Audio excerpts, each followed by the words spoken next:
सद्गुरु श्री ब्रह्मचैतन्य महाराज गोंदवलेकर यांचं प्रवचन 19 मे. भगवंताचे प्रेम वाढविण्याची कृती करावी. जगात देवाणघेवाण हा नियमच आहे.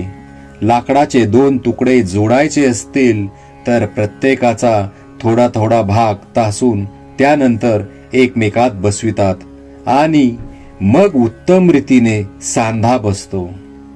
त्याप्रमाणे प्रत्येक माणसाने आपापले दोष जर थोडे थोडे तासून टाकले तर परस्पर प्रेमाचा सांधा खात्रीने उत्तम बसेल. याकरिता विचाराने आणि काळजीने वागणे जरूर आहे. घरामध्ये काय किंवा बाहेर काय प्रेमाचा धाक असावा, भीतीचा धाक असू नये. जसे आई आणि मुलांचे प्रेम असते तसे भगवंताचे प्रेम लावावे आणि त्याप्रमाणे आपण वर्तन ठेवावे.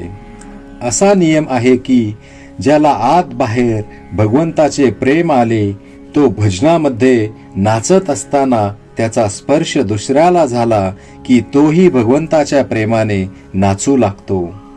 भगवंताचे प्रेम हे एक मोठे वेड आहे. ते ज्याला लाभेल तो भाग्याचा खरा.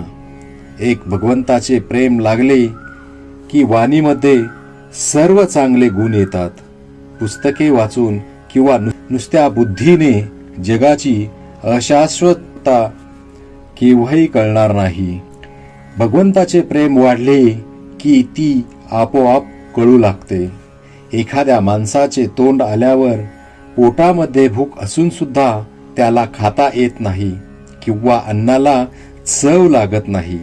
त्याचप्रमाणे आतमध्ये भगवंताचे प्रेम असून सुद्धा आपण बाहेर प्रपंचामध्ये आसक्त असल्यामुळे भगवंताच्या नामाची गोडी वाटत नाही.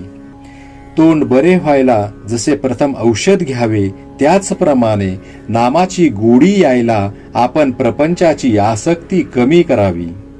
ही प्रपंचाची आसक्ती सोडणे किंवा कमी करणे हे फार कठीण काम आहे.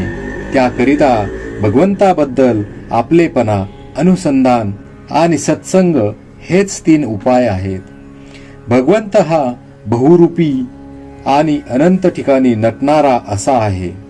म्हणून त्याच्या प्राप्तीसाठी अनंत साधने असली पाहिजेत. ज्याच्या त्याच्या मनोरचनेप्रमाणे जो तो आपले साधन करील. पण या सर्व साधनांच्या मध्ये भगवंताचे प्रेम हे सर्वसामान्य असले पाहिजे. भगवंताचे प्रेम हे कोणत्याही साधनाचा प्राण आहे. ते प्रेम मागण्यासाठी रोज भगवंताची प्रार्थना करावी. ज्याला भगवंताचे प्रेम येईल तो सृष्टीकडे कौतुकाने पाहिल. खरोखर भगवंताचे प्रेम एकदा चिकटले की त्याच्या आड दुसरे काहीही येऊ शकत नाही. भगवंताच्या नामाला नीती हे पथ्य आहे. ते सांभाळून जो वागेल त्याचे भगवंतावरचे प्रेम वाढेल. भगवंतावर अत्यंत निष्ठा ठेवा, प्रेम ठेवा. भगवंत हा कष्ट साध्य नसून सुलभ साध्य आहे. जो हीनाहून हीन आणि अडाण्यातला अडाणी आहे त्याला सुद्धा मिळणारा असा भगवंत आहे. ज्याला भगवंताचे प्रेम यावे असे वाटते त्याने नाम घेणे हाच एक मार्ग आहे. श्रीराम जय राम जय जय राम.